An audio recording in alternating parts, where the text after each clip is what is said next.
Bab 651. Mengetahui bahwa keluarga Huan akan pergi hari ini, Yusue secara khusus datang untuk mengantar mereka pergi. Yusue sangat ramah kepada Baidi, Suang Yun, Sueling, dan Yun Hui. Huan sama sekali tidak dihiraukannya. Bagi Yusue, pria tampan adalah hidupnya, terutama pria tampan seperti Baidi, Suang Yun, Sueling, dan Yun Hui. Mereka benar-benar membunuhnya. Sayangnya, Baidi, Suang Yun, dan Sueling sudah punya istri. Dia hanya bisa berfantasi tentang mereka. Dia tidak bisa lagi memikirkan hal-hal yang tidak perlu. Yun Hui adalah satu-satunya pria tampan yang belum menikah di antara mereka berempat. Yusue langsung memperlakukannya sebagai target utamanya. Dia mengedipkan mata pada Yun Hui. Huan mengulurkan tangannya dan melambaikannya di depan Yusue. Gadis kecil, meskipun kamu menyukai pria tampan, tolong jangan terlalu mencolok, oke? Bisakah kamu memberiku sedikit perhatian juga? Pergi sana. Jangan halangi aku bicara dengan pria-pria tampan itu. Yusue menyingkirkan tangan di depannya dan mengerjapkan mata ke arah Yun Hui. Hai, kamu kelihatan familiar. Apa kita pernah bertemu sebelumnya? Huan berdiri di samping dan mengeluh dengan dingin. Cara merayu seseorang seperti ini sudah ketinggalan zaman. Cepat dan ubah kalimat pembukamu. Aku tidak mengenalmu, jawab Yun Hui terus terang. Yusue segera mencondongkan tubuhnya dan tersenyum. Tidak apa-apa jika kamu tidak mengenalku. Kita bisa lebih banyak berinteraksi mulai sekarang. Kamu akan segera tahu betapa manisnya aku. Huan memegangi perutnya. Maaf, tiba-tiba aku merasa sedikit mual. Yun Hui segera memeluknya. Kamu sakit. Tren rambut trending langsung dari ahlinya gaya hidup. Huan tidak menyangka Yun Hui akan menanggapi leluconnya dengan serius. Dia hanya bisa menghela napas. Little Black benar-benar anak paling polos yang pernah kulihat. Yun Hui, melihat pria yang disukainya begitu perhatian terhadap orang lain, Yusue sangat kesal. Dia melotot ke wajah Huan dan mengeluh dengan marah, kamu sudah punya 3 suami yang tampan. Kenapa kamu masih merayu Yun Hui? Tidak bisakah kamu memberikannya padaku? Huan memikirkannya dengan serius. Kamu tidak layak untuk Little Black. Bagaimana mungkin aku tidak layak? Pertama-tama, kamu terlalu pendek. Yusue lebih pendek 1 kepala dari Huan. Dia tampak seperti kurcaci di depan Yun Hui. Bahkan jika dia mengangkat kepalanya, dia hampir tidak bisa melihat rahang dan lubang hidung Yun Hui. Dia tidak bisa melihat seluruh wajahnya. Huan menyodok dadanya. Pendek itu satu hal, tapi dadamu rata. Yusue tersipu dan membantah. Aku masih bayi. Aku masih tumbuh dewasa. Payudaraku akan tetap tumbuh. Berapa usiamu? Yusue mengulurkan 3 jari. Usia 3 tahun. Kamu terlihat lebih tua dari itu. Yusue menggelengkan kepalanya dan berkata tidak. Usia 13 tahun, iya. Yusue mengucapkan kata demi kata, saya berusia 30 tahun. Huan terkejut. Bayi berusia 30 tahun. Baidi, yang berdiri di sampingnya, mengingatkannya dengan lembut, naga hidup lebih lama dan tumbuh lebih lambat. Jika dia berusia 30 tahun, dia masih di bawah umur. Naga biasanya tidak mengadakan upacara kedewasaan resmi sampai mereka berusia 50 tahun. Huan menatap Yusue dengan penuh simpati. Apakah kamu tahu berapa umur Little Black? Dia setidaknya berusia 50-an. Kan? Tidak, dia berusia 3 tahun. Anda Sue. Huan membelai kepalanya dan menasihati dengan penuh kasih, kamu sudah cukup tua untuk menjadi bibi Little Black. Jangan berpikir untuk menjadi seorang puma. Yusue menangis terseduh-seduh. Tidak mudah baginya untuk bertemu dengan seorang pria tampan yang bisa dirayunya, tetapi dia sudah cukup tua untuk menjadi bibinya. Hatinya sangat sakit sehingga dia tidak bisa bernapas. Sebelum pergi, Huan mengeluarkan sebuah kantong kulit yang menggembung dan meletakkannya di tangan Yusue. Ini adalah oleh-oleh untukmu. Aku harap kamu menyukainya, bibi. Yusue meraih tas kulit itu dan berkata dengan marah, aku bukan bibimu. Huan berpikir sejenak. Di mana Doro? Saat kita makan bersama kemarin, dia bilang dia akan mengantar kita hari ini. Yusue mengernyitkan hidungnya dan mendengus. Kudengar ada sesuatu yang terjadi pada naga yang terbang kembali dari luar negeri. Duo Luo pergi untuk mengurusnya. Dia memintamu untuk menunggu. Dia akan segera ke sini setelah dia selesai. Begitu dia selesai berbicara, dia melihat sekelompok besar naga terbang di atasnya. Naga-naga ini memiliki sayap yang sangat besar dan terbang dengan sangat cepat. Sesekali, mereka akan terbang ke benua angin biru dan membeli sejumlah besar barang dari manusia pohon sebelum kembali ke benua naga rahasia. Tren rambutide rambut trending langsung dari ahlinya gaya hidup. Butuh waktu setidaknya 1 atau 2 bulan untuk pergi bolak-balik. Yusue tiba-tiba berteriak, "Lihat, Suster Doro ada di sini." Huan-Huan mengikuti pandangannya dan melihat Doro melangkah mendekat. "Maaf, aku terlambat." Doro tersenyum meminta maaf. Ada butiran keringat di hidungnya. Dia tampak seperti sudah lama sibuk. Huan-Huan memberinya sapu tangan katun untuk menyeka keringatnya. "Anda tidak perlu datang jauh-jauh ke sini jika Anda sibuk. Kami tahu jalannya. Kita berteman. Setelah perpisahan ini, aku tidak tahu kapan kita akan bertemu lagi. Tentu saja, aku harus mengantarmu secara langsung sebelum aku bisa merasa tenang." Doro menyeka keringat di wajahnya. "Aku telah mengotori sapu tanganmu. Aku akan mencucinya sebelum mengembalikannya kepadamu." "Tidak, kamu bisa memilikinya." Doro sangat menyukai sapu tangan yang lembut itu. Mendengar Huan-Huan mengatakan ini, dia melambaikannya dengan gembira. "Jika kamu tidak terburu-buru, kamu bisa pergi nanti." "Mengapa?" Naga yang baru saja terbang kembali mengatakan bahwa cuaca di laut hari ini tidak baik. Angin dan ombaknya kencang. "Jadi begitu," Doro melanjutkan, "saat mereka kembali kali ini, mereka tidak hanya membawa banyak barang, tetapi mereka juga membawa banyak manusia pohon. Manusia pohon itu membawa banyak barang khusus dari benua angin biru. Kamu bisa bertemu dengan manusia pohon itu. Mungkin kamu bisa bertukar sesuatu yang bagus dengan mereka." Huan-Huan sangat terkejut. Mengapa para naga membawa manusia pohon kembali ke sini? Berbicara tentang hal ini, Doro sedikit tertekan. Sesuatu telah terjadi di benua angin biru. Berbagai macam bencana alam telah terjadi, dan lingkungan hidup di seluruh benua telah hancur. Para manusia pohon telah menderita banyak korban. Secara kebetulan, para naga pergi ke sana untuk membeli barang, dan para manusia pohon yang selamat terbang ke benua naga rahasia bersama para naga. Orang-orang pohon tinggal di dekat perkemahan. Doro memimpin keluarga Huan-Huan ke sana.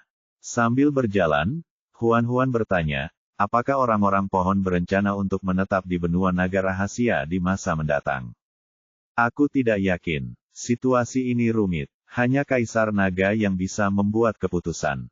Doro tidak ingin berbicara terlalu banyak tentang hal ini dan mengganti topik pembicaraan. "Sejujurnya, aku terkejut ketika orang-orang pohon itu melompat dari punggung naga pagi ini. Oh, apakah orang-orang pohon itu tampak sangat aneh? Menurutku mereka cukup aneh. Oh, di depan sanalah mereka tinggal." Bab 652. Tempat tinggal manusia pohon pada awalnya adalah gurun. Di sana hanya ada bebatuan dan rumput liar. Sejak orang-orang pohon mendirikan kemah di sini, mereka telah membersihkan semua rumput liar dan menanam banyak pohon muda dan benih bunga dalam waktu kurang dari setengah hari. Dilihat dari kelihatannya, mereka mungkin akan tinggal di sini selamanya. Ukuran manusia pohon itu beragam. Yang tertinggi tingginya 3-4 meter, sedangkan yang terpendek tingginya hanya 10 cm. Kalau gemuk, mereka bisa gemuk seperti bola. Kalau kurus, mereka bisa kurus seperti tiang bambu. Mereka semua sibuk bekerja. Ada yang bertani, ada yang membangun rumah beratap jerami. Doro membawa keluarga Huan-Huan langsung ke pintu gubuk jerami terbesar. Ini adalah kediaman pemimpin manusia pohon. Dia tidak punya sifat pemarah. Menyerahlah padanya dan jangan berdebat dengannya. Saat dia berbicara, Doro sudah mengetuk pintu. Pintu segera ditarik terbuka, menampakkan seorang pria tampan. Rambutnya panjang terurai, alisnya tipis, dan kulitnya putih bersih. Dia jelas seorang pria, tetapi wajahnya sangat cantik dan lebih lembut daripada wajah wanita. Huan-Huan segera mengamatinya dan merasa bahwa dia tampak cukup mudah bergaul. Dia tidak seburuk yang dikatakan Doro. Doro tersenyum lebar. Halo, Juan. Pria bernama Juan mengerutkan kening, tampak sedikit tidak senang. Kenapa kamu di sini lagi? Saya datang untuk melihat apakah Anda butuh bantuan di sini. Saya membawa beberapa teman untuk menemui Anda. Berpakaianlah untuk membuat terkesan tampil gaya, temukan gaun untuk dikenakan sekarang. Gaya hidup. Doro berbalik sedikit, memperlihatkan keluarga Huan berdiri di belakangnya. Huan segera tersenyum ramah pada pihak lain. Halo. Sayangnya, dia mengenakan topi bercadar dan wajahnya tertutup. Juan tidak bisa melihat wajahnya, apalagi ekspresinya yang ramah. Juan tampak agak bermusuhan dengan lawan jenis.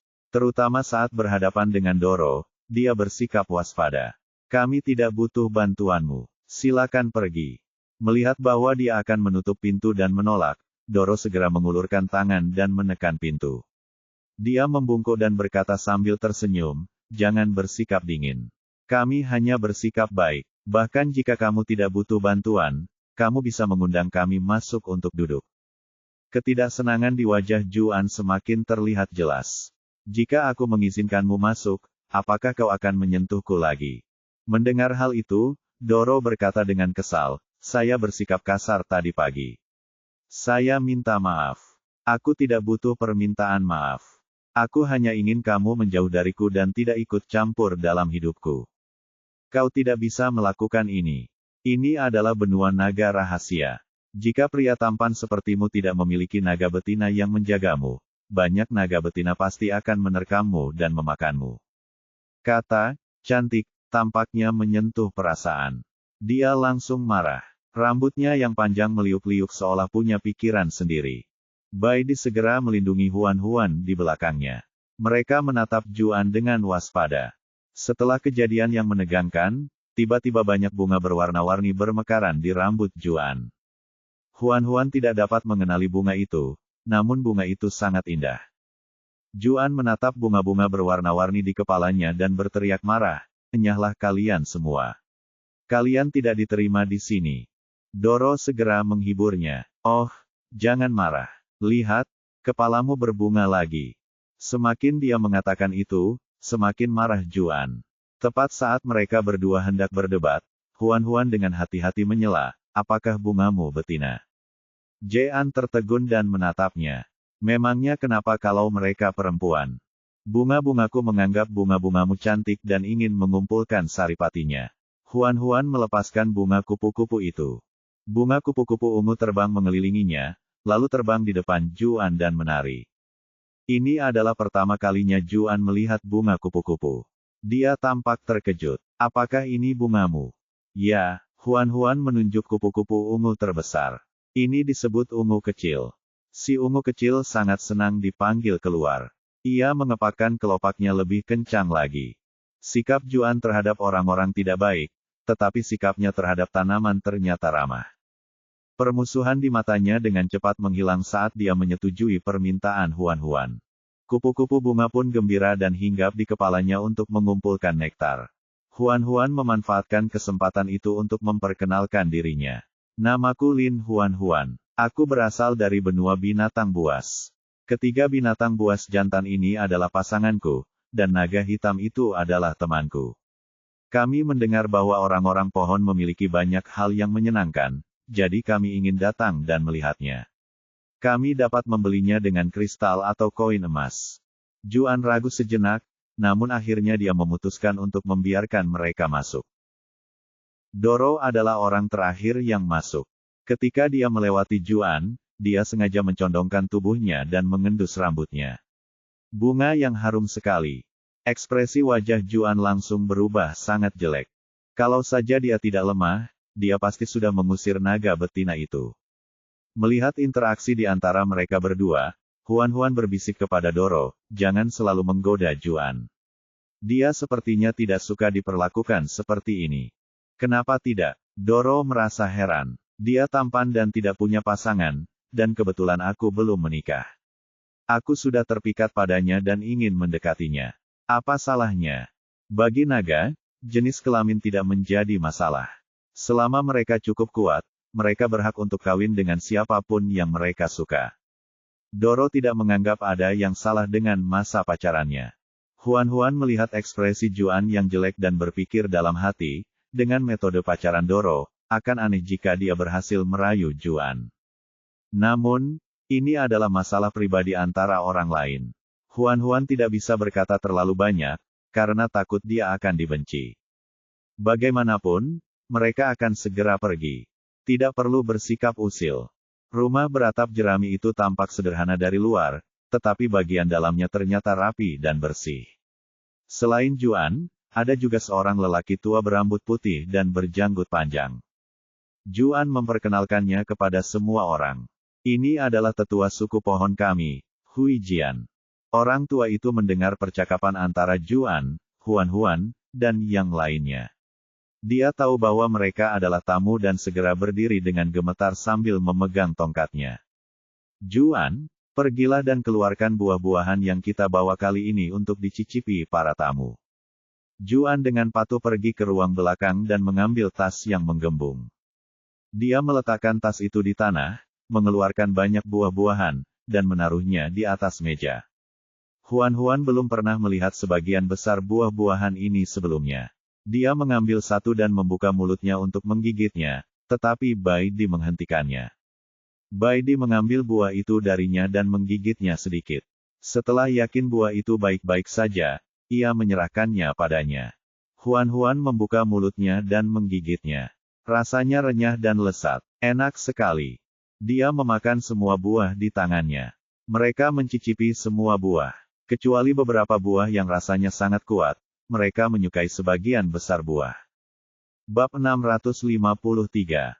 Melihat mereka sangat puas dengan buah-buahan tersebut, Juan berinisiatif untuk berkata, kami masih punya banyak buah-buahan ini. Kami bisa menjualnya kepada kalian.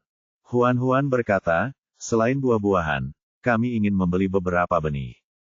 Benih. Juan dan Hui Jian membeku pada saat yang sama. Melihat gadis kecil itu, Hui Jian mengira gadis itu hanya tertarik pada pertanian, jadi dia mengingatkannya dengan ramah, kita punya banyak benih untuk pohon buah-buahan ini, tetapi sangat sulit untuk menanamnya. Pohon-pohon itu harus dirawat dengan sangat hati-hati. Bahkan jika kamu membeli kembali benihnya, itu hanya akan sia-sia. Lebih baik membeli beberapa buah saja. Jangan khawatir, kami menanam pohon buah dan sayuran di rumah. Bibit-bibit ini seharusnya tidak menjadi masalah bagi kami. Mendengar mereka juga menanam pohon buah, Hui Jian penasaran. Pohon buah apa yang kamu tanam? Huan mengeluarkan 2 kantong buah. Ada buah manis, beri merah, dan buah renyah. Ada juga beberapa lobak dan kacang tanah. Juan dan Hui Jian belum pernah melihat buah-buahan dan sayuran ini sebelumnya. Mereka mencoba setiap makanan, dan semuanya terasa sangat lezat. Hui Jian tak kuasa menahan diri untuk bertanya, apakah kamu benar-benar menanamnya sendiri? Tentu saja. Hui Jian menatapnya dari atas ke bawah, sambil memikirkan sesuatu. Ekspresinya tampak rumit. Juan berpikir sejenak, bagaimana kalau begini? Kami akan menjual benih pohon buah kepadamu. Kamu tidak perlu memberi kami kristal dan koin emas. Berikan saja kami beberapa benih. Huan menunjuk buah-buahan dan sayuran yang baru saja diambilnya. Maksudmu benih untuk benda-benda ini? Ya, Huan mengeluarkan biji buah manis, buah beri merah, dan buah harum dan renyah. Saya dapat mengambil biji dari ketiga buah ini untuk ditukar dengan biji lainnya, tetapi biji dari kedua sayuran tersebut tidak dapat dijual untuk sementara waktu. Dia menukar benih itu dengan lobak dan kacang tanah dari mal dengan kristal. Itu adalah benih tanaman yang bermutasi dan tidak bisa dijual begitu saja. Juan sedikit kecewa, tetapi dia mengangguk. Baiklah, mari kita tukar. Saat kedua belah pihak selesai berdagang, bunga-bunga berwarna-warni di kepala Juan sudah ditarik kembali. Bunga-bunga kupu-kupu juga telah kembali ke gelang kristal hijau Huan. Ekspresi Hui Jian sedikit berubah saat dia menyadari hal ini. Dia menatap gelang kristal hijau di pergelangan tangan Huan dengan tatapan membara. Gadis kecil, dari mana kamu mendapatkan gelang manik-manik itu? Huan menyentuh gelang itu dan menjawab dengan samar, tetua saya yang memberikannya kepada saya. Bai Di menatapnya penuh arti. Dia tidak pernah punya saudara sejak dia muncul. Bagaimana dia tiba-tiba punya orang tua? Si betina kecil sedang berbohong. Melihat Huan-Huan yang bijak dan dewasa, dia merasa bahwa Huan-Huan tidak mau bicara terlalu banyak tentang gelang itu. Dia hanya bisa mengganti topik pembicaraan. Aku ingat kebanyakan dari kalian binatang buas makan daging. Mengapa kalian menanam sayur-sayuran dan buah-buahan ini? Ada juga hewan vegetarian. Kita bisa menjual sayur dan buah yang tidak bisa kita habiskan di rumah. Itu akan menjadi sumber pendapatan tambahan. Jawaban Huan-Huan metodis. Hui Jian mengangguk sedikit. Itu tidak buruk. Selain benih, Huan-Huan juga membeli banyak kain dari Juan. Kain-kain ini dibagi menjadi sutra bunga dan sutra daun menurut bahan yang digunakan untuk membuatnya. Teksturnya mirip dengan sutra ikan hiu, tetapi sedikit lebih tebal dan memiliki lebih banyak warna. Baidi berpikir bahwa bahan-bahan ini akan terlihat bagus pada Huan-Huan jika ia membuat gaun dari bahan-bahan tersebut. Setelah membeli apa yang mereka inginkan, keluarga Huan-Huan bersiap untuk pergi. Sebelum dia pergi, Hui Jian menghentikannya. Dia tersenyum ramah. Namamu Huan-Huan, kan? Huan-Huan mengangguk. Saat kami datang dari benua angin biru kali ini, kami membawa sebatang pohon muda. Ada buah di pohon itu. Aku ingin kau membantu memetiknya. Aku ingin tahu apakah kau bersedia membantuku. Setelah mendengarnya, ekspresi Juan langsung berubah. Pohon muda itu milik kita. Hui Jian mengangkat tangannya untuk menghentikannya melanjutkan. Matanya terpaku pada Huan-Huan sambil menunggu jawabannya. Huan-Huan merasa permintaan ini aneh. Ia tidak dapat menahan diri untuk bertanya, mengapa kamu memintaku untuk memetik buahnya? Tidak bisakah kamu memetiknya sendiri? Pohon itu punya sifat pemarah. Ia akan marah sekali jika ada orang yang tidak disukainya memetik buahnya. Ini adalah pertama kalinya Huan-Huan mendengar tentang pohon muda yang memiliki sifat pemarah. Mungkinkah pohon muda itu memiliki jiwa? Memikirkan hal ini, ia menjadi tertarik pada pohon muda itu. Huan-Huan pertama-tama menoleh ke arah Baidi, Suang Yun, dan Sueling. Melihat bahwa mereka tidak berniat untuk menolak, dia berkata, bisakah kalian membiarkanku melihat pohon muda itu terlebih dahulu?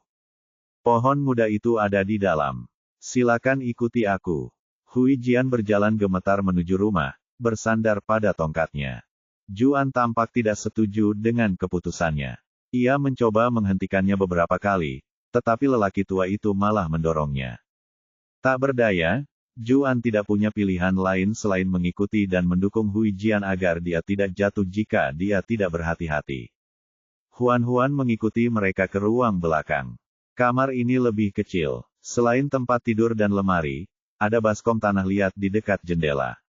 Tampaknya ada pohon muda yang ditanam di baskom, tetapi pohon muda itu ditutupi selembar kain, jadi orang luar tidak bisa melihat apa yang ada di bawahnya. Hui Jian membiarkan Juan melepaskan kainnya.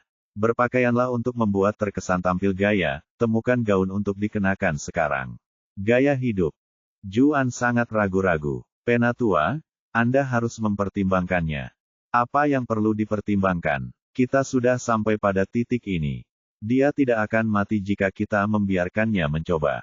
Meskipun Hui Jian sudah tua, dia masih pemarah. Melihat Juan tidak mau bergerak, dia memukul betisnya dengan tongkatnya. Cepat, jangan berlama-lama seperti wanita. Karena penampilan Juan yang lembut, dia benci jika orang mengatakan dia terlihat seperti wanita. Namun, orang yang mengatakan ini sekarang adalah tetua Hui Jian. Juan tidak berani marah padanya. Dia hanya bisa menelan amarahnya dan bergerak. Dia perlahan-lahan melepaskan kain itu sedikit demi sedikit. Memang ada pohon muda kecil di bawah kain itu. Pohon itu memiliki batang berwarna coklat biasa dan daun berwarna hijau. Di puncak pohon muda itu tergantung buah kecil berwarna emas. Hui Jian berkata kepada Huan-Huan, pergi dan petik buah emas itu. Baidi dan yang lainnya sedang menonton. Dia seharusnya tidak dalam bahaya. Huan-Huan dengan patuh berjalan mendekati pohon muda itu dan berdiri berjinjit untuk memetik buahnya. Pohon muda itu tidak menolak kedatangannya. Melihat bahwa dia akan memetik buah itu, mata Hui Jian dan Juan membelalak tanpa sadar. Mereka menahan napas, merasa sangat gugup hingga jantung mereka hampir berhenti berdetak. Namun, Huan tidak bisa memetik buahnya. Alasannya, pohon muda itu terlalu tinggi. Dengan tinggi badannya, ia tidak dapat meraih buah itu meskipun ia berdiri jinjit dan meluruskan lengannya. Huan menahan napas dan melompat 2 kali, tetapi dia masih tidak bisa menyentuh buah itu. Ini canggung. Terdengar suara tawa di belakangnya. Huan tiba-tiba berbalik dan menatap tajam ke arah Bai Di, Suang Yun, dan Sueling. Jangan tertawa. Begitu dia selesai berbicara, Suang Yun dan Sueling tidak dapat menahan tawa lagi. Hahaha. Bahkan Bai Di dan Yun Hui, yang tidak menunjukkan emosi mereka, tidak dapat menahan senyum menahan diri. Huan menjadi marah karena malu. Memangnya kenapa kalau kalian tinggi? Egi melompat ke atas kepalanya dan berkicau dengan nyaring. Kicau-kicau. Bab 654. Doro tersenyum dan bertanya, apakah kamu ingin aku memetik buahnya untukmu? Sebelum Huan sempat berbicara, Hui Jian berkata dengan sangat serius, hanya dia yang bisa memetik buah ini. Tidak ada orang lain yang bisa membantu. Permintaan yang aneh. Hui Jian menyodok Juan di sampingnya dengan tongkatnya. Pergi dan bawakan dia bangku. Juan tidak mengatakan apa-apa kali ini. Ia segera mengambil bangku kecil dan meletakkannya di samping pohon muda itu. Kemudian, ia membantu Huan berdiri di atasnya. Dengan bantuan bangku, Huan akhirnya bisa menyentuh buah emas kali ini. Dia memegang buah itu dan memetiknya dengan tarikan lembut. Begitu ia memetik buah itu, pohon muda yang awalnya segar itu langsung kehilangan vitalitasnya. Daun dan batangnya cepat layu. Akhirnya, pohon itu berubah menjadi gumpalan debu dan menghilang. Huan membeku di tempat. Dia baru saja memetik buahnya, tetapi seluruh pohon mudanya telah layu. Kapan dia menjadi begitu mematikan? Tepat saat Huan merasa gelisah, Juan dan Hui berlutut sambil mengepel lantai. Mereka begitu gembira hingga hampir menangis. Huan sangat ketakutan oleh tindakan mereka yang tiba-tiba hingga dia hampir berguling dari bangku. Untungnya, Bai Di cukup cepat menjemputnya. Huan berkata kepada 2 manusia pohon itu, jangan menangis. Paling-paling aku akan mengganti kalian dengan pohon muda lainnya. Hui Jian mencoba menenangkan kegembiraannya, matanya yang tua dipenuhi rasa hormat. Sejujurnya, pohon muda itu sebenarnya adalah cabang yang dipotong dari pohon suci. Kami menanamnya ke dalam tanah untuk merawatnya. Begitulah ia tumbuh menjadi apa yang baru saja kau lihat. Huan berpikir dalam hati bahwa semuanya sudah berakhir. Dia telah membunuh pohon suci yang telah mereka jaga dengan susah payah. Pohon suci itu sangat berharga. Dia mungkin tidak mampu membelinya. Dia berusaha sekuat tenaga untuk membela diri. Aku tidak bermaksud melakukan itu. Aku tidak tahu apa yang terjadi. Pohon muda itu tiba-tiba layu. Pohon muda itu bergantung pada buah pohon suci untuk bertahan hidup. Jika kamu memetik buahnya, pohon muda itu tentu saja tidak akan mampu bertahan hidup. Jadi begitulah adanya. Huan segera membersihkan namanya. Tadi kaulah yang memintaku memetik buah itu. Aku akan mengembalikan buah itu padamu. Kematian pohon muda itu tidak ada hubungannya denganku. Jangan coba-coba memeras kami dengan ini. Hui Jian tidak tahu apakah harus tertawa atau menangis. Kami tidak punya niat memerasmu. Kau mengatakannya. Kami tidak ada hubungannya dengan kematian pohon muda itu. Kami tidak bertanggung jawab atas ganti rugi. Bai Di menepuk lengannya. Jangan terus memikirkan kompensasi, katanya lembut. Mereka tampaknya punya sesuatu yang lebih penting untuk diceritakan kepada kita. Biarkan mereka menyelesaikannya. Huan membuat gerakan menutup resleting dan diam dengan patuh. Bai Di berkata kepada Hui Jian dan Juan, berdirilah dan bicaralah. Kalian berdua agak canggung jika terus berlutut seperti ini. Hui Jian dan Juan tanpa sadar menatap Huan. Huan tidak mengerti mengapa mereka tiba-tiba begitu menghormatinya. Dia melihat pihak lain sesekali melihat buah emas di tangannya dan berpikir bahwa mereka mungkin tidak menghormatinya tetapi buah di tangannya. Bagaimanapun, ini adalah satu-satunya buah yang ditinggalkan oleh pohon suci. Huan melambaikan tangannya, memberi isyarat agar mereka bangun dan berbicara. Tren rambut trending langsung dari ahlinya gaya hidup. Dengan izinnya, Juan membantu Hui Jian berdiri. Hui Jian berdeham dan berkata, benua angin biru diserang oleh iblis. Pohon suci mati untuk melindungi benua. Sebelum mati, ia menyerahkan cabang yang menumbuhkan buah dan meminta kami untuk meninggalkan benua angin biru bersamanya. Pohon suci memberitahu kita bahwa buah ini adalah benih yang ditinggalkannya. Selama benih itu bisa tumbuh, ia pasti akan tumbuh menjadi pohon suci baru di masa depan. Pohon suci itu juga mengatakan bahwa hanya orang yang dipilih oleh para dewa yang dapat memetik buah ini dan membantunya berakar dan bertunas. Kaulah yang memetik buah itu. Huan tampak bingung. Yang dia lakukan hanyalah membantu memetik buah. Mengapa dia dipaksa ke dalam situasi ini dalam sekejap mata? Hui Jian kembali bersemangat dan melambaikan tongkat di tangannya sambil berteriak, kau dipilih oleh para dewa. Selama kami mengikutimu, para iblis itu tidak akan bisa menyakiti kami lagi. Kami bisa menjalani kehidupan yang bahagia dan stabil seperti sebelumnya. Huan, pada saat ini, dia akhirnya menyadari bahwa buah di tangannya sebenarnya adalah kentang panas. Huan membuka mulutnya. Aku hanya orang biasa. Aku tidak memiliki kemampuan untuk melawan iblis. Kau harus mengambil buah itu kembali. Bai Di memotongnya. Dia berkata, singkirkan buah-buah itu. Kita akan bawa manusia pohon kembali ke benua binatang. Hah, konten yang dipersonalisasi sesuai dengan preferensi Anda, semua dalam satu tempat umpan penemuan. Huan tidak mengerti mengapa dia ingin membawa orang-orang pohon ini kembali bersama mereka. Tuhan tahu jika manusia pohon ini akan membuat mereka kesusahan di jalan. Yang ingin ia lakukan sekarang adalah pulang. Akan lebih baik jika tidak terjadi hal yang tidak diharapkan. Dia menatap Bai Di, memberi isyarat dengan matanya bahwa dia harus memberikan penjelasan yang masuk akal. Bai Di berkata, orang-orang pohon ini dapat membantu kita bertani. Huan, itu alasan yang agak praktis. Sue Ling juga berkata, hanya ada sekitar 100 orang pohon. Dengan ukuran kapal kita, mereka pasti bisa muat. Suang Yun mengusap dagunya. Tidak pernah ada manusia pohon di benua binatang. Jika sekelompok manusia pohon mulai tinggal di kota batu, mereka mungkin akan menarik lebih banyak binatang untuk bergabung dengan kita di masa depan. Mereka bertiga sepakat menerima dukungan dari manusia pohon tersebut. Beberapa dari mereka mengambil alih mayoritas. Huan hanya bisa berkompromi. Baiklah, karena menurutmu mereka tidak akan menghalangi, kita akan membawa mereka. Setelah mendapat persetujuan, Hui Jian dan Juan sangat senang. Hui Jian segera bertanya, kapan kamu berangkat ke benua binatang? Kami seharusnya berangkat hari ini, tetapi cuaca di laut buruk. Kami memutuskan untuk berangkat 2 hari kemudian. Anda dapat menggunakan 2 hari ini untuk berkemas.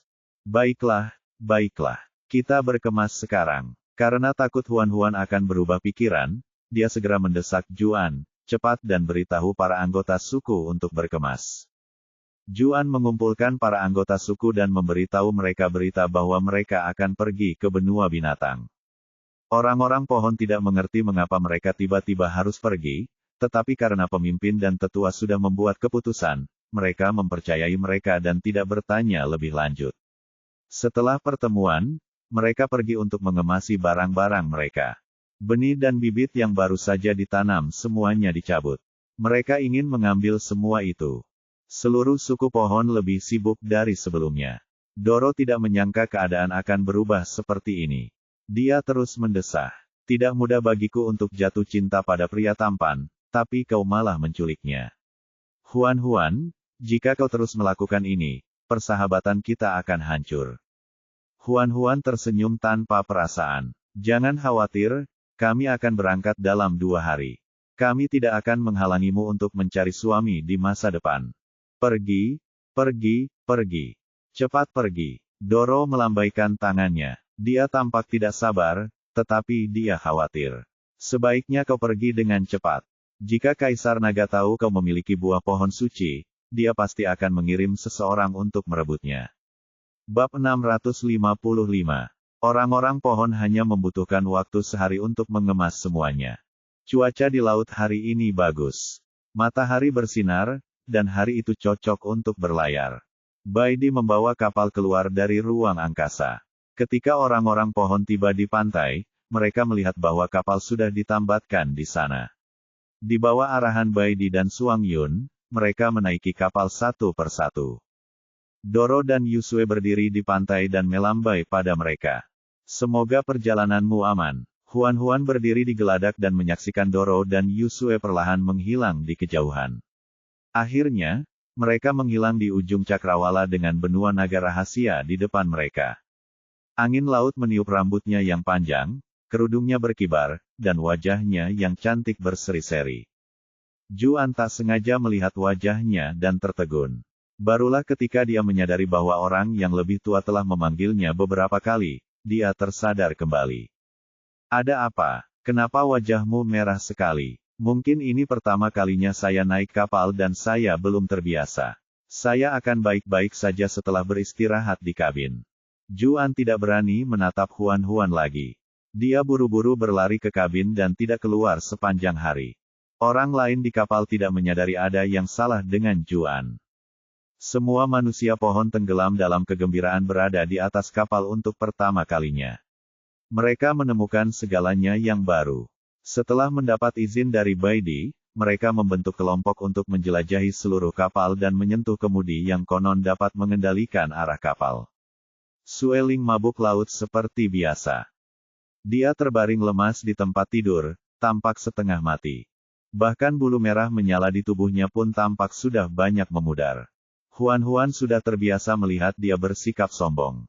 Ketika dia tiba-tiba melihatnya begitu lemah dan menyedihkan, hatinya terasa sakit, tetapi dia juga merasa bahwa itu adalah hal yang baru. Dia secara khusus menyeduh obat untuk mengurangi mabuk laut dan membawanya ke Sueling. Minumlah. Kamu akan merasa lebih baik. Sueling mengambil mangkuk itu dan menyesapnya sedikit. Setelah memastikan rasanya tidak buruk, dia pun meminumnya sekaligus. Dia merasa sedikit lebih baik setelah meminumnya, tetapi dia masih tidak bisa berjalan di sekitar kapal seperti yang lain. Ia melingkarkan lengan dan kakinya di sekeliling Huan-Huan, lalu menyandarkan wajahnya ke Huan-Huan. Ia berkata dengan suara teredam, "Maukah kau tinggal bersamaku?" Egi melompat ke kepala Huan-Huan dan berteriak nyaring. "Kicauan! Lihat, Egi pun sudah bicara. Dia ingin kau tinggal bersamaku." Huan-Huan memutar matanya. Egi membencimu karena sudah begitu tua tetapi masih berani merayu dalam pelukannya. Kau benar-benar tidak tahu malu. Cepat lepaskan. Kicauan. Ibu benar. Sueling mengusap wajah Huan-Huan dan tersenyum jahat. Kita tidak akan bisa mencapai benua binatang buas selama 1 atau 2 bulan lagi. Lagi pula, kita bosan. Mengapa kita tidak melakukan latihan fisik dan mental? Huan-Huan menolak tanpa berpikir. Tidak, Sueling sama sekali mengabaikan penolakannya dan menariknya ke dalam pelukannya. Dunia berputar saat dia menekannya ke tempat tidur. Matanya terbuka lebar seperti kelinci yang ketakutan. Rambutnya yang panjang terurai di atas tempat tidur, membuat kulitnya tampak lebih cerah. Sueling tersenyum tanpa malu. Kita belum mencoba kawin di kapal. Pasti akan sangat menarik. Tidak. Aku sama sekali tidak tertarik. Lepaskan aku. Aku tidak akan melepaskannya. Sueling meraih tangannya yang gelisah dan menariknya ke atas kepalanya untuk menahannya. Dia menatapnya dengan tatapan yang membara. Aku ingin mencoba membuatmu berada di atas, tetapi melihat bahwa kamu tidak mau bekerja sama, aku hanya bisa menjadi orang yang berada di atas lagi.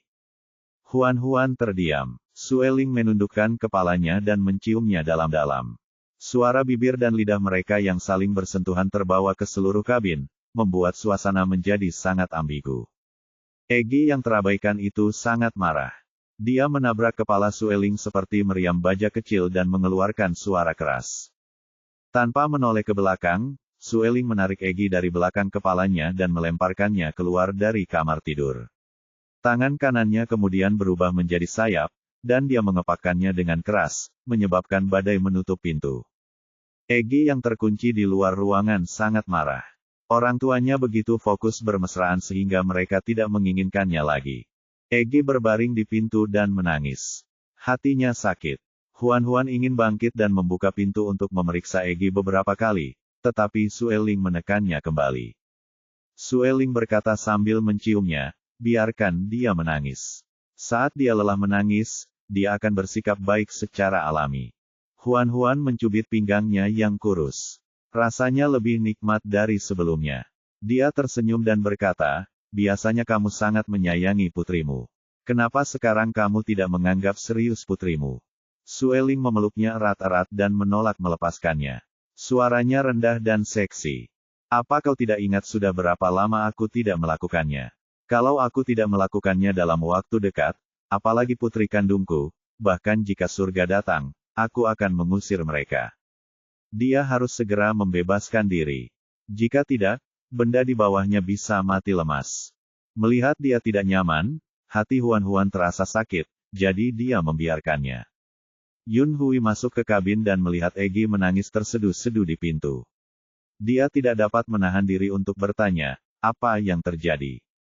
Kicau-kicau, orang tuaku tidak menginginkanku lagi. Aku sangat menderita. Yun Hui berjalan mendekat dan menggendongnya. Kemudian dia mendengar erangan menggoda. Suara itu hampir mencuri jiwa Yun Hui dan menghisapnya melalui pintu tipis itu.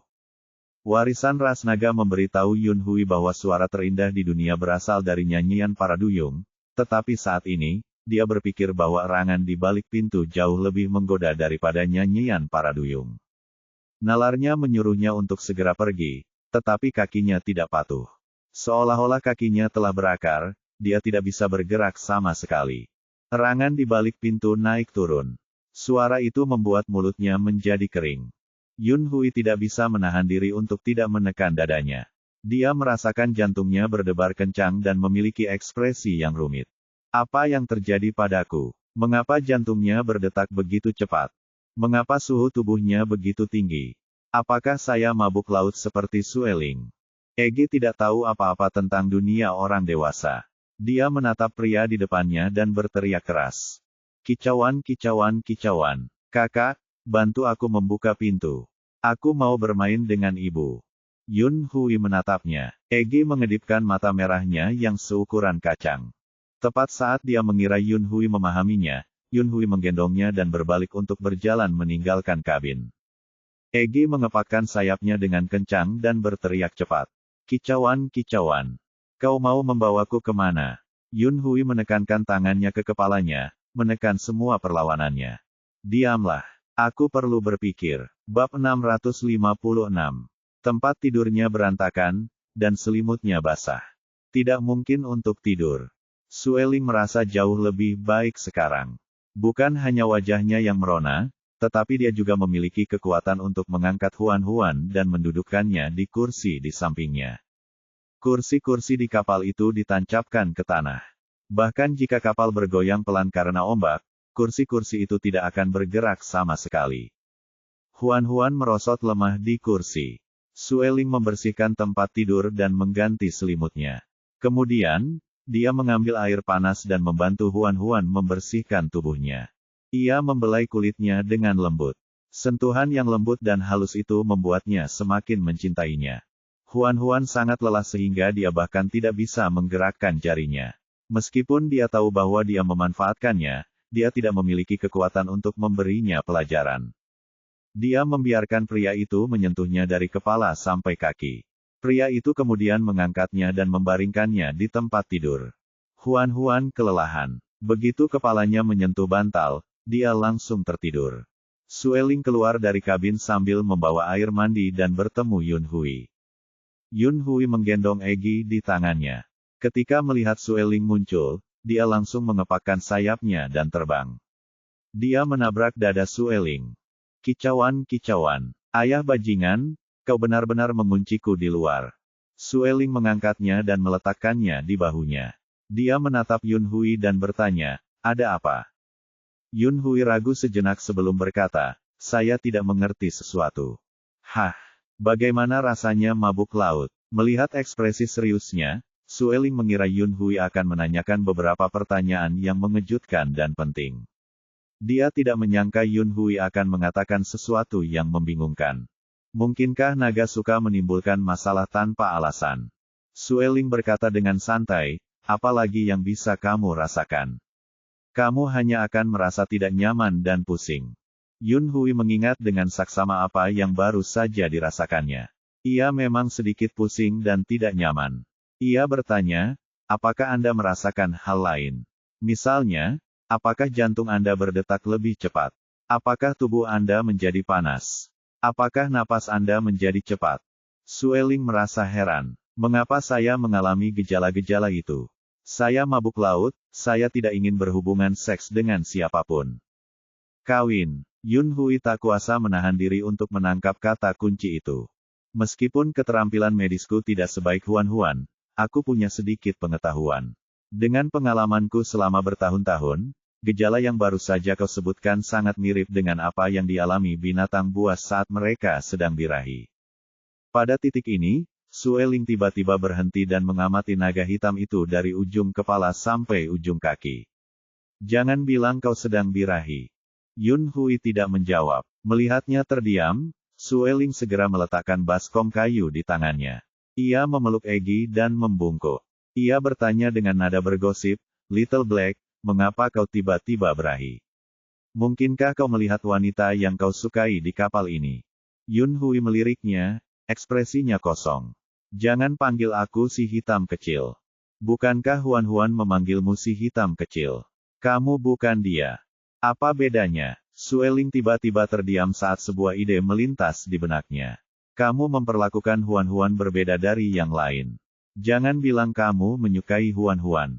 Yun Hui terdiam lagi. Sueling tersenyum jahat. Bukankah kamu baru berusia 3 tahun? Kamu sudah tercerahkan. Ngomong-ngomong, bisakah kamu ereksi? Menghadapi ejekan lelaki tua itu, Yun Hui tetap diam dan tenang.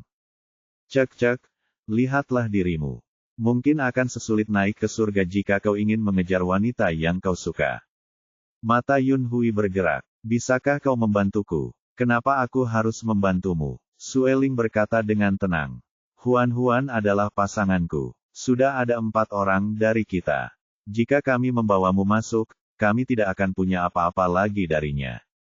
Yun Hui terdiam lagi. Sueling menepuk bahunya dan mendesah dengan sikap yang berpengalaman. Dulu, aku menggunakan semua trikku untuk merayu Huan. Aku menghabiskan banyak upaya untuk memenangkan hatinya. Anak muda, jalanmu masih panjang. Yun Hui merasa Sueling berbicara omong kosong, jadi dia tetap diam.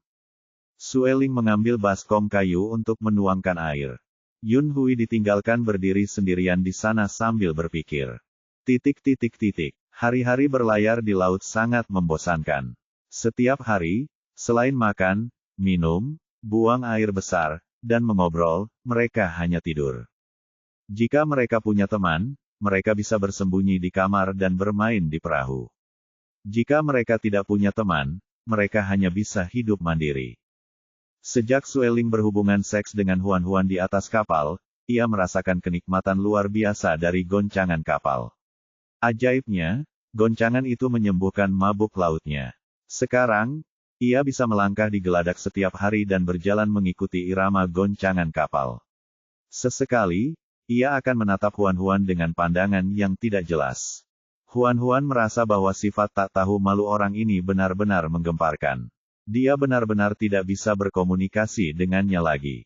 Dia memutuskan untuk mengabaikannya. Baidi, Suang Yun, Sueling, dan Yun Hui akan berkumpul bersama untuk bermain kartu saat mereka senggang. Orang-orang pohon tidak suka bermain kartu. Saat mereka sangat bosan, mereka akan mulai mempelajari cara menanam buah, tanaman, dan bunga. Huan mengagumi kelompok manusia pohon ini yang sangat pandai mempelajari pertanian. Ia menyuruh mereka untuk belajar sebanyak yang mereka mau asalkan mereka tidak merusak kapal. Para petani pohon cukup senang. Mereka mengambil bibit-bibit pohon yang mereka bawa dan memilih beberapa yang lebih cocok untuk iklim di laut. Mereka kemudian mulai mempelajari metode penanaman. Melihat semua orang memiliki sesuatu untuk dilakukan, Huan memutuskan untuk mengeluarkan roda mesin dan mempelajari sesuatu. Begitu dia memasuki ruang belajar, dia melihat si kecil berdiri di depannya. Ia berdiri dengan tenang, jubah sutra hiu putihnya tergantung di kakinya. Rambutnya yang panjang mencapai pinggang, dan ia tampan. Matanya tertutup oleh sutra hiu, membuatnya tampak seperti lukisan yang tidak nyata. Huan berpikir dalam hati, selama dia tidak berbicara, dia hanyalah seorang pria tampan yang sempurna. Sayangnya, si kecil berat mengangkatnya dengan lengannya yang panjang dan memutarnya. Lama tak berjumpa, kenapa kamu masih sama saja? Kamu sama sekali tidak tumbuh. Huan, seseorang, bawakan pedang bulan sabit naga hijau milikku. Aku ingin membunuh bajingan ini. Si kecil berat mengusap Huan dengan agresif. Rasanya luar biasa. Huan berusaha melepaskan diri dari pelukannya tanpa ekspresi. Ia mengulurkan tangan dan menarik roknya yang kusut. Tanpa menoleh ke belakang, ia mendorong salah satu dari sekian banyak pintu. Di balik pintu masih terlihat wajah tua Domit yang kasar. Ia mengumpat dengan janggut tebalnya, akhirnya kau di sini. Kau tahu sudah berapa lama aku menunggumu. Kau tidak tahu cara menghormati gurumu. Kau lupa bahwa aku mentormu. Hah! Huan tidak menyangka akan dimarahi begitu dia masuk. Dia tidak bisa menahan diri untuk tidak berdiri terpaku di tanah, wajahnya dipenuhi kebingungan. Domit menyodok dahinya dengan jarinya yang tebal dan pendek. Katakan sesuatu, dasar bajingan kecil. Maaf, saya sibuk akhir-akhir ini, jadi saya tidak punya waktu untuk mengunjungi Anda. Sebenarnya, dia sudah lupa. Tetapi dia tidak boleh mengatakan hal itu atau Domit pasti akan meledak. Bab 657. Huan tenggelam dalam lautan pengetahuan dan tidak menyadari berlalunya waktu. Dalam sekejap mata, 10 hari telah berlalu.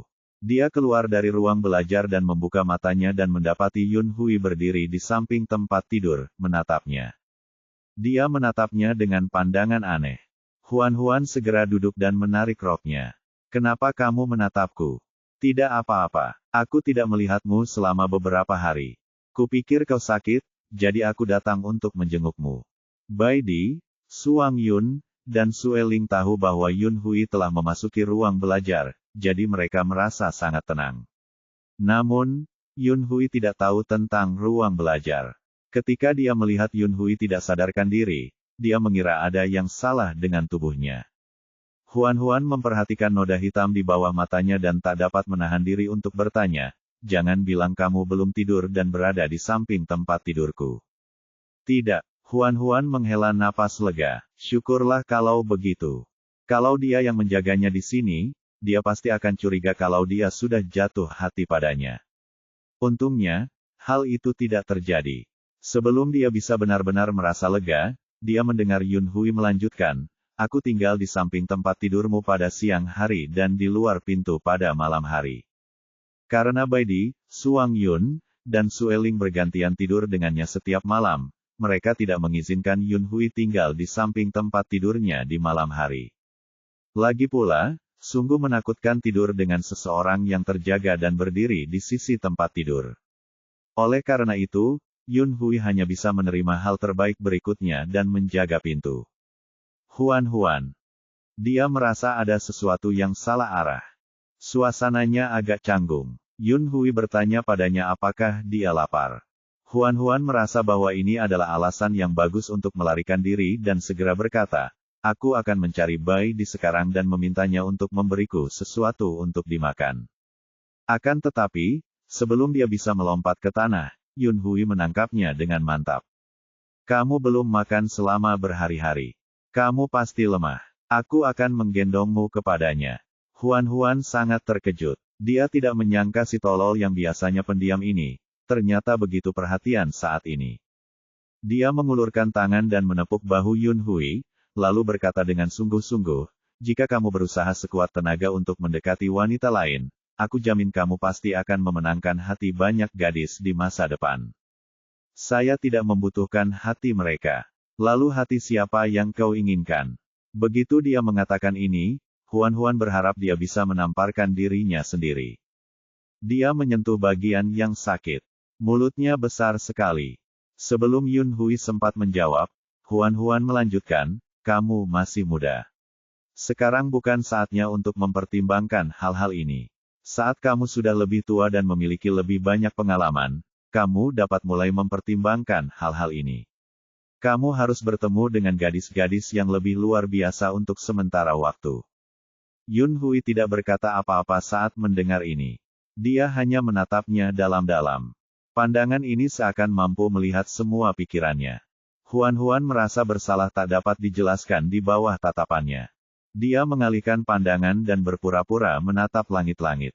Ketika Yun Hui membawa Huan ke Baidi, dia sedang memeriksa peta laut.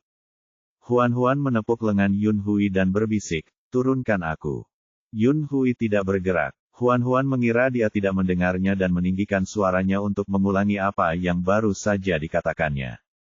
Baidi menatap mereka. "Mengapa kamu di sini?"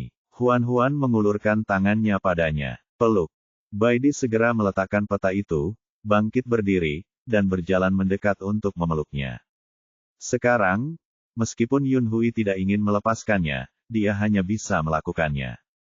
Baidi menimbangnya. "Kamu merasa lebih ringan lagi. Apakah berat badanmu turun?"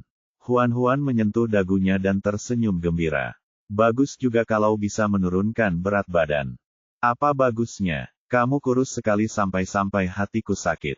Kamu lebih manis kalau gemuk."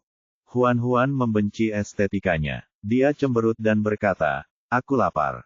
Apakah ada yang bisa dimakan di kapal? Masih ada beberapa panekuk di dapur. Aku akan memanaskannya untukmu." Baidi mengangguk sedikit, lalu menggendong Huan menuju dapur, meninggalkan Yun Hui berdiri sendirian. Yun Hui memperhatikan mereka berjalan menjauh hingga punggung mereka menghilang di tikungan. Kemudian, dia mengalihkan pandangannya dan menatap tangannya. Dia terus mengenang perasaan saat memeluk gadis kecil itu. Tubuhnya ringan, lembut, dan samar-samar berbau tumbuhan. Huan duduk di bangku dan mengayunkan kakinya yang indah. Dia memegang panekuk panas di tangannya dan memakannya dengan lahap. Baidi memberinya sup makanan laut. Tidak banyak yang bisa ditemukan di laut, tetapi ada banyak hasil laut. Setiap hari, mereka bisa dengan santai menjala ikan, udang, dan kepiting. Hidangan yang pasti muncul setiap hari di meja makan adalah sup seafood. Awalnya, semua orang makan dengan gembira, tetapi betapapun lezatnya makanan itu, mereka tidak sanggup makan hidangan yang sama 3 kali sehari. Setelah 10 hari, semua orang hampir bosan memakannya. Hanya Huan, yang berada di ruang belajar dan belum makan, masih menganggap makanan laut itu lezat.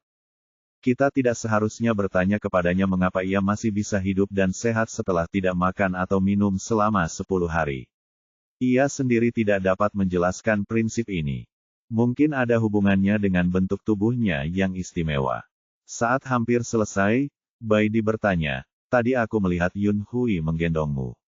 Dia hanya menggendongku karena alasan yang tidak penting." Huan segera menjelaskan, "Tidak ada apa-apa di antara kita. Tidak ada ambiguitas sama sekali." "Oh, kamu tidak percaya padaku. Bukannya aku tidak percaya padamu." Dia mengusap kepalanya. "Aku hanya ingin memberitahumu untuk memberitahuku terlebih dahulu jika kau menyukai seseorang. Aku harus mengaturnya." "Pengaturan apa?" Huan mengerutkan kening. "Apakah kamu akan membantuku membuat jadwal tidur?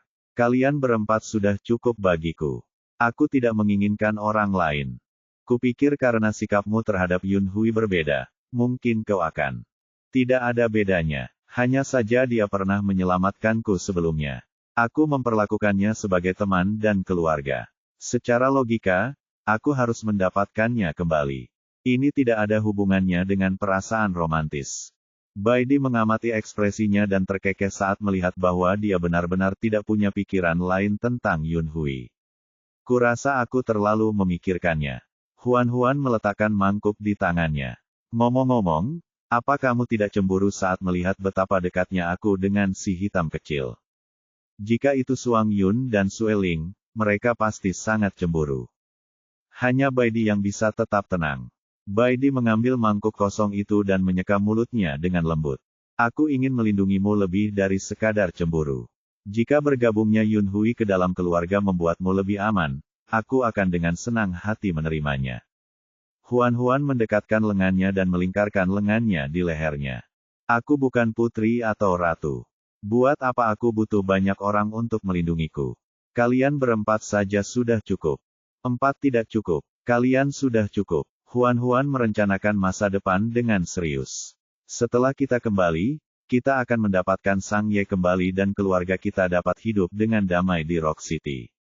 Dengan semua kemampuan kalian, kalian sudah cukup untuk menghidupi keluarga besar ini. Baidi meletakkan dagunya di atas kepala wanita itu, tatapannya tak terduga. Ada banyak hal di dunia ini yang tidak sesederhana yang kamu pikirkan. Bab 658. Huan menggunakan pengetahuan penempaan yang diajarkan oleh Domit untuk memodifikasi tikus pelacak, menjadikannya lebih pintar dan lebih gesit. Egi berbaring di atas kepalanya dan menatap tikus pelacak itu tanpa berkedip. Melihat putri bungsunya sangat tertarik pada tikus pelacak, Huan meletakkannya di tanah. Tikus pelacak memutar matanya dan mencicit. Egi langsung bersemangat. Seolah-olah dia telah melihat mangsa kesayangannya. Dia menatap tajam ke arah tikus pelacak itu.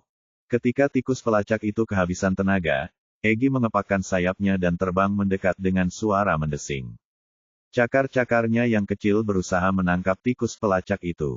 Modifikasi kedua membuat tikus pelacak itu sangat lincah.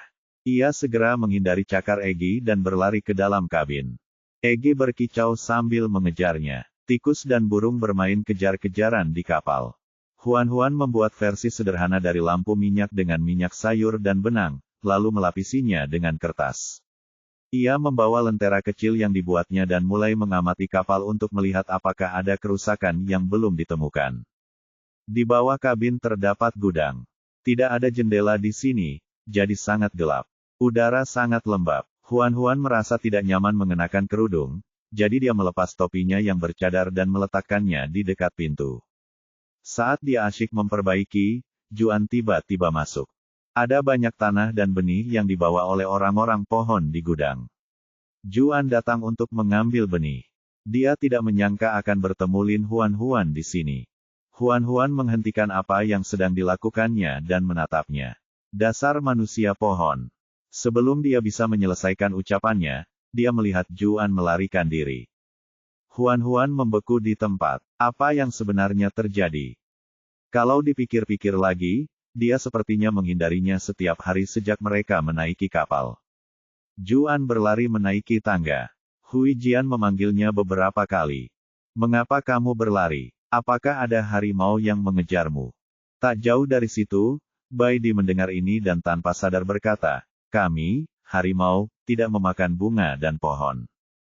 Hui Jian terkejut. Kamu seekor harimau. Baidi menjawab ya. Dia tidak menyangka orang yang berbagi perahu dengannya adalah seekor harimau. Tetua Hui sangat takut. Dia segera bersembunyi di belakang Juan dan memutuskan untuk menghindari Baidi sebisa mungkin di masa mendatang. Baidi tidak ambil pusing. Dia berbalik dan berjalan menuju kabin. Melihat dia pergi, Hui Jian merasa lega. Tadi aku sudah bilang padamu untuk mengambil benihnya dari gudang. Mana benihnya? Berikan padaku.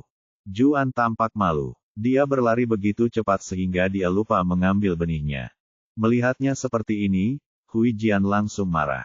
Aku memintamu untuk mengambil beberapa biji, tetapi kamu lupa. Otakmu terbuat dari apa? Juan terdiam mendengar teguran itu. Wajahnya yang cantik tampak tegang. Hui Jian memintanya pergi ke gudang lagi untuk mengambil benih. Juan berlama-lama dan menolak untuk pergi. Hui Jian sangat marah. Apakah ada harimau di gudang yang akan memakanmu? Mengapa kamu begitu takut? Aku tidak takut. Aku hanya, apa ini? Kau adalah pemimpin suku, tapi kau bahkan tidak bisa melakukan hal sesederhana itu. Apa gunanya aku untukmu?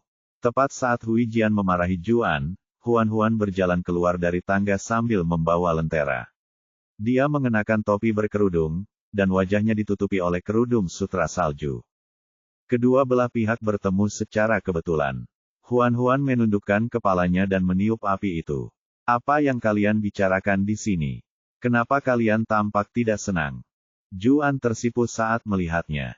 Dia menyadari betapa menyedihkannya dia dan segera memaksa dirinya untuk mengalihkan pandangan. Dia berbalik untuk melihat De. Hui Jian pertama-tama membungkuk kepada Huan sebelum berkata dengan marah, saya meminta Juan untuk pergi ke gudang untuk mengambil beberapa benih, tetapi orang ini benar-benar lupa. Saya memintanya untuk melakukan perjalanan lagi, tetapi dia menolak. Saya sangat marah. Huan menatap Juan. Melihat Juan tidak menatapnya, dia tidak bisa menahan rasa bingung. Dia tidak melakukan apapun. Mengapa dia tiba-tiba begitu membencinya?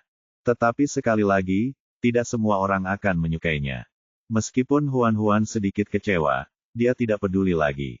Dia menghibur Hui Jian sebelum pergi sambil membawa lentera. Ketika dia pergi, Juan menjadi tenang. Kali ini, dia tidak menunda-nunda. Dia berlari cepat menuruni tangga menuju gudang untuk mengambil benih, lalu berlari kembali ke Hui Jian. Huan tidak menyadarinya di masa lalu. Sekarang setelah dia tahu bahwa Juan tidak menyukainya, Huan tentu saja tidak akan mendekatinya dan mempersulitnya. Selama Juan muncul, dia akan mencoba menghindarinya dan mengurangi kemungkinan bertemu dengannya. Tidak seorang pun menyadari sedikit perubahan antara dia dan Juan. Setelah memeriksa kapal, Huan berkeringat. Dia pergi ke dapur untuk merebus air untuk mandi dan kebetulan melihat Sue Ling sedang sibuk di dapur. Biasanya Baidi yang memasak. Jarang sekali melihat Sue Ling memasak. Huan terkejut. Kamu sedang sibuk apa? Aku sedang menyiapkan makan siang. Aku menangkap seekor kepiting besar hari ini. Aku akan mengukusnya untukmu. Huan mencondongkan tubuhnya untuk melihat. Itu memang seekor kepiting besar. Panjangnya sekitar 1 meter. Kepiting itu telah dipukul pingsan oleh Sue Ling dan tergeletak tidak bergerak di dalam baskom. Sue Ling mencucinya hingga bersih, mengikatnya dengan jerami, dan menaruhnya di dalam kukusan. Ia memanaskan api dan mengukusnya perlahan-lahan. Setelah selesai, dia bertanya, "Apa yang kamu lakukan di dapur? Apakah kamu lapar?" "Saya ingin merebus air dan mandi." Berbicara tentang mandi, Sue Ling teringat akan pemandangan indah Huan yang duduk di bak mandi tanpa busana. Dia tidak bisa menahan rasa panas di hidungnya. "Kembalilah ke kamarmu dan tunggu. Aku akan membawanya kepadamu setelah merebus air." Dia bisa memanfaatkan kesempatan itu untuk mandi bersama si betina kecil. Hehehe. Tanpa berpikir terlalu banyak, Huan kembali ke kamarnya dan mengambil baju ganti bersih dari tempatnya. Ketuk, ketuk. Seseorang mengetuk pintu. Huan mengira Sue Ling datang untuk mengantarkan air, jadi dia berkata tanpa menoleh ke belakang, "Masuklah." Pintu didorong terbuka dengan suara pelan. Huan berkata sambil memilah pakaiannya, "Tuang saja airnya ke dalam bak mandi." Dia menunggu lama, tetapi tidak ada suara air dituangkan. Huan merasa bingung. Dia menghentikan apa yang sedang dilakukannya dan berbalik untuk melihat seseorang yang dikenalnya berdiri di ruangan itu. Orang itu bukan Sue Ling. Itu Xing Chen. Ekspresi Huan berubah menjadi ketakutan. "Kenapa kamu di sini?" Pintunya tertutup, dan hanya mereka berdua di dalam ruangan itu. Bahkan jika dia berteriak sekarang, butuh setidaknya 1 menit bagi Baidi dan yang lainnya untuk bergegas datang dan menyelamatkannya. 1 menit sudah cukup bagi Xing Chen untuk membunuhnya. Huan menegang dan segera mengeluarkan busur silang kecil dari tempatnya, mengarahkannya ke arahnya. Dia menarik pelatuk dan melepaskan beberapa anak panah. Sayangnya, tidak ada satupun anak panah yang mengenainya. Tanaman pemakan jiwa hitam mengulurkan tangan dan menyambar busur silang kecil dari tangannya. Ia mematahkannya dan melemparkannya ke sudut. Bab 659. Xing Chen mengenakan jubah hitam. Ia mengangkat tangannya untuk membuka tudungnya. Rambut ikalnya yang berwarna putih keabu-abuan sedikit berantakan dan mengembang. Tidak ada warna di wajahnya yang pucat dan hampir pucat. Dia menatap Lin Huan yang begitu dekat dengannya, lalu mengerucutkan bibir merahnya. "Apakah kamu ingat janjimu sebelumnya?" "Janji." Untuk sesaat, Huan tidak bereaksi terhadap pertanyaannya. Xing Chen mendekatinya. "Dari kelihatannya, kamu lupa dengan janjimu." Huan segera mundur. "Apa yang kamu inginkan? Kau pernah berjanji padaku sebelumnya bahwa kau akan ikut denganku jika aku menyelamatkanmu. Sudah saatnya kau menepati janji itu."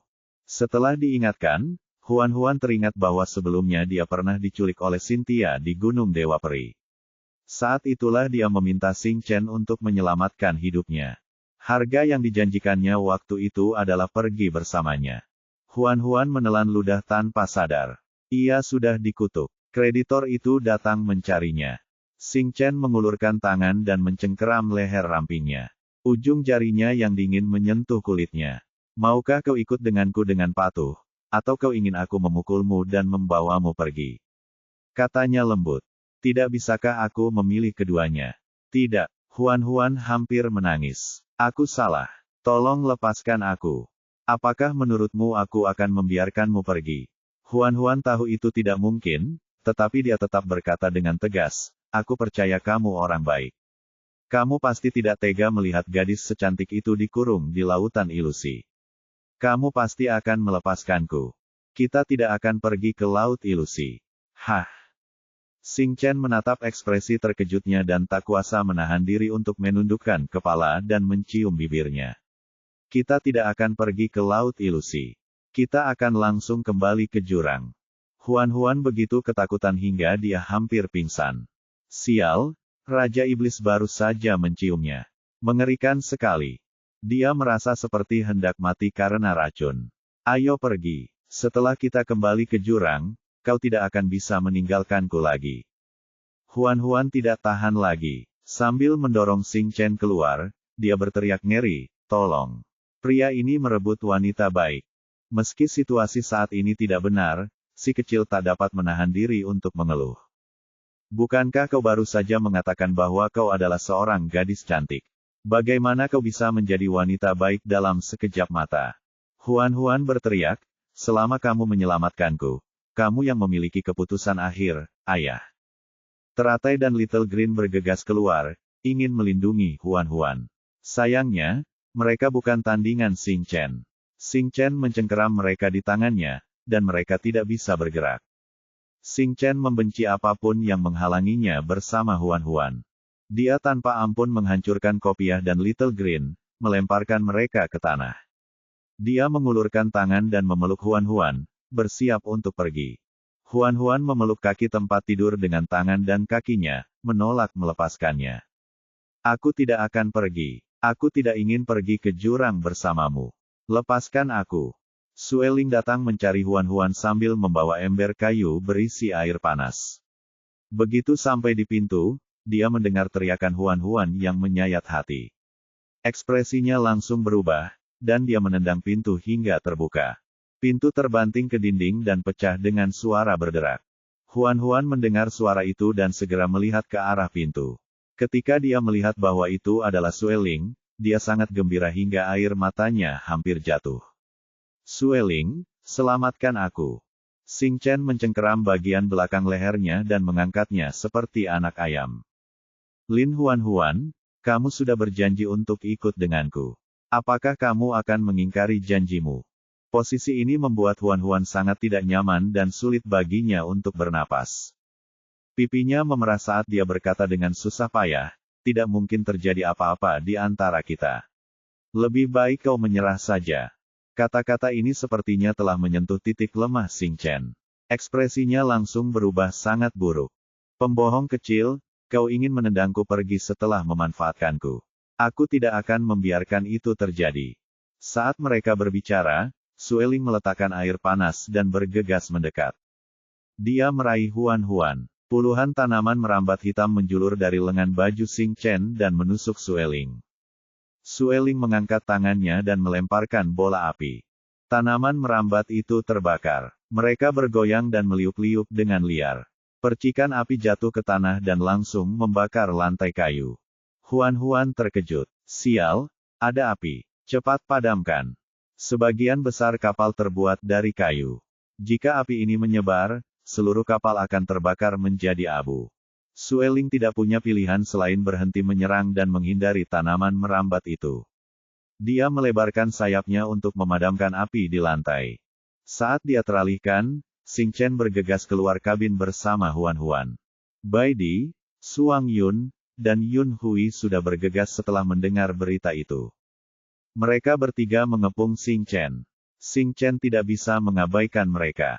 Saat Sueling selesai memadamkan api dan bergegas keluar untuk bergabung dalam pertempuran, Xing Chen benar-benar dalam posisi yang tidak menguntungkan. Dia hanya bisa menyaksikan Huan direnggut. Dia tidak berdaya.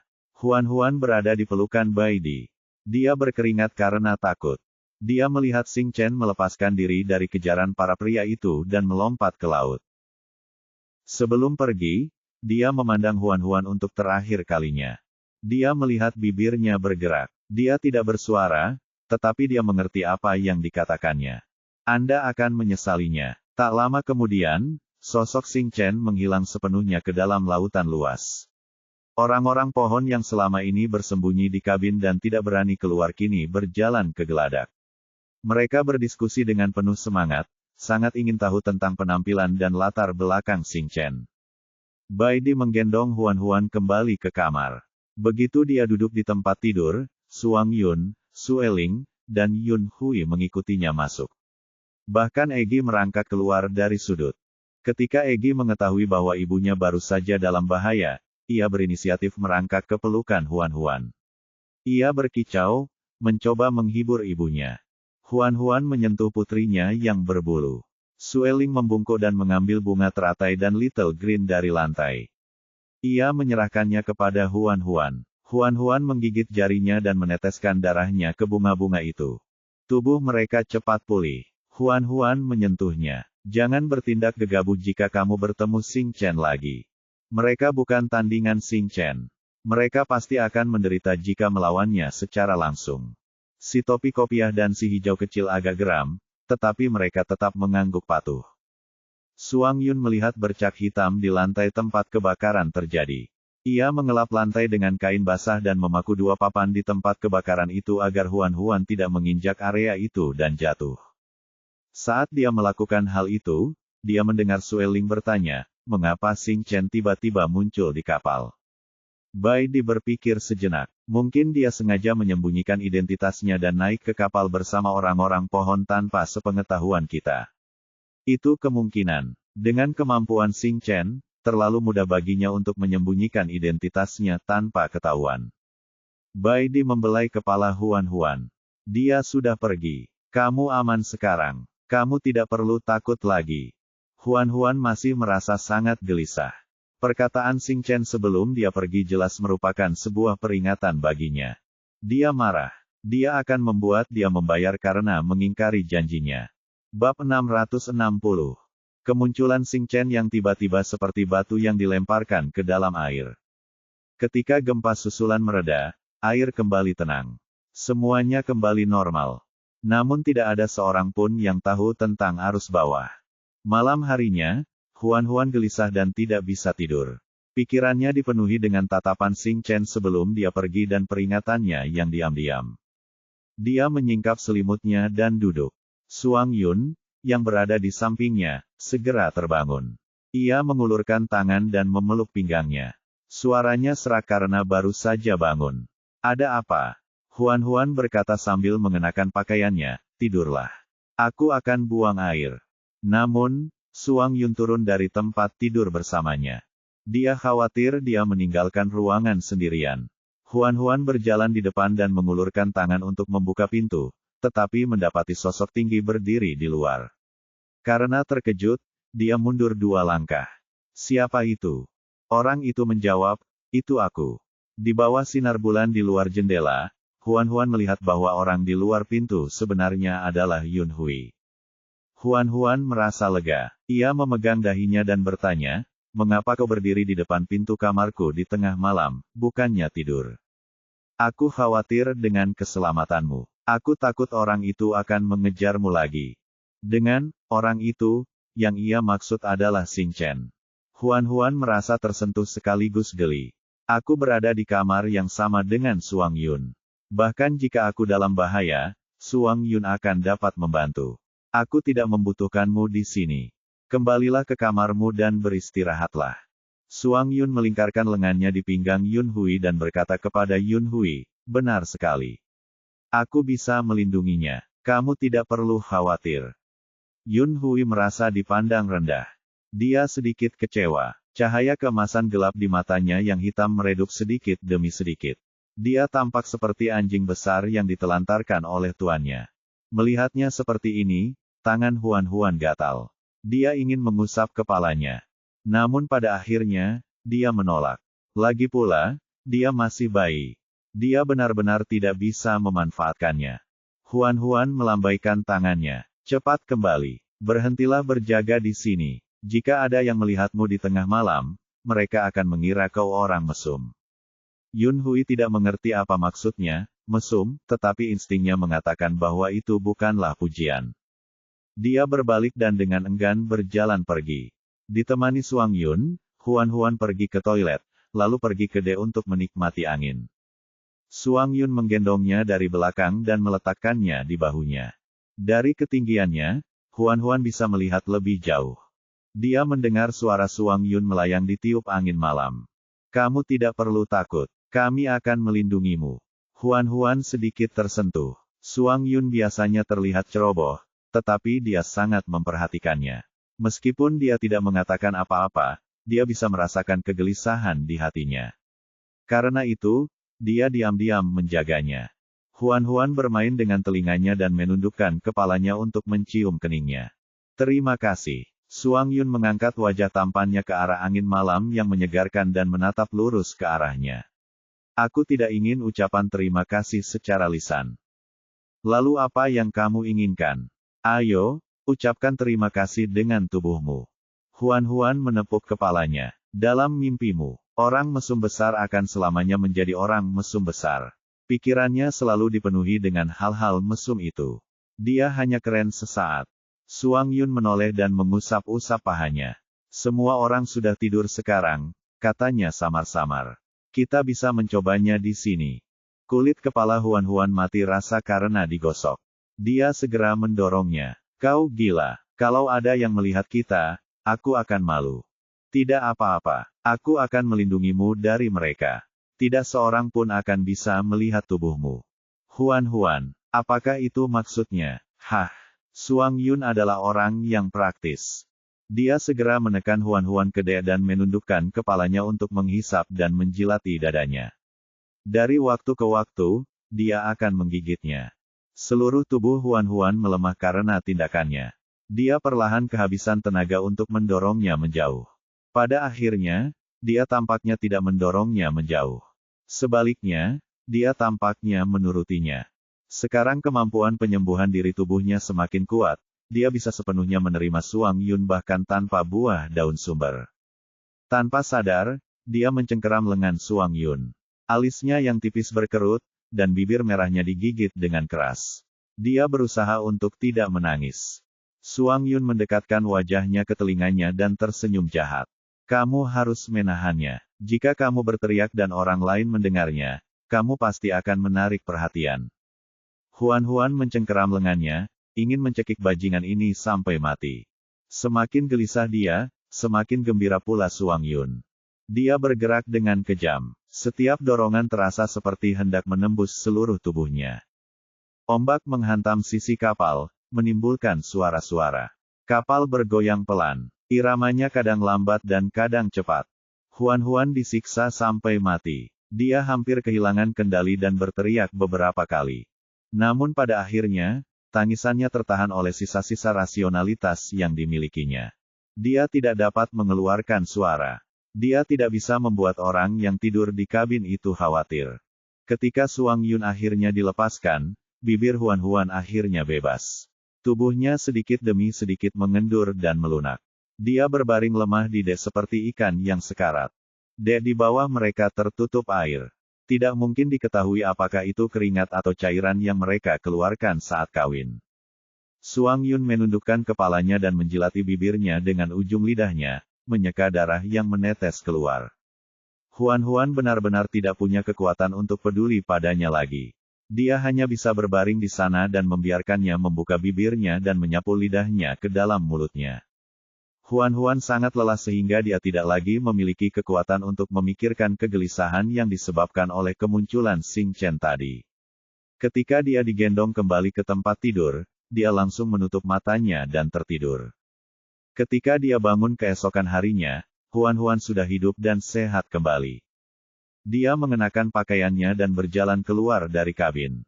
Dia melihat bahwa tempat yang dia basahi tadi malam telah dibersihkan. Dia menduga bahwa Suang Yun telah melakukannya sendiri saat dia sedang tidur. Untungnya, orang itu masih punya rasa malu dan tahu untuk membersihkan kekacauan dan menghilangkan bukti. Sarapan hari ini adalah sup seafood lagi. Sejujurnya, Huan akhir-akhir ini mulai bosan dengan makanan laut. Bahkan keterampilan memasak Baidi yang baik tidak dapat menyelamatkannya dari keputusasaan karena memakan makanan yang sama setiap hari. Dia duduk di meja dan meminum sup itu tanpa daya. Baidi memotong sepiring buah dan menyerahkannya padanya. Huan segera membuang sup kental itu dan mulai memakan buah-buahnya. Buah-buah ini ditanam oleh orang-orang pohon di kapal. Buah-buah itu relatif kecil dan hanya seukuran ibu jari orang dewasa. Namun, rasanya memang enak. Rasanya asam, manis, dan lezat. Rasanya sungguh menggugah selera. Dia makan dengan lahap. Baidi bertanya padanya apakah dia ingin sup seafood. Huan menggelengkan kepalanya kuat-kuat. Tidak, tidak. Oleh karena itu, Baidi mengambil mangkuk dan memakan sisa setengah supnya. Ketika meletakkan mangkuk yang kosong, ia bertanya dengan santai, apakah kamu dan Suang Yun tidak tidur di kamar tadi malam? Di mana kalian bermain? Pertanyaannya mengejutkan Huan. Batuk, batuk, batuk. Dia tidak bisa bernapas dan tersedak bubur kertas itu.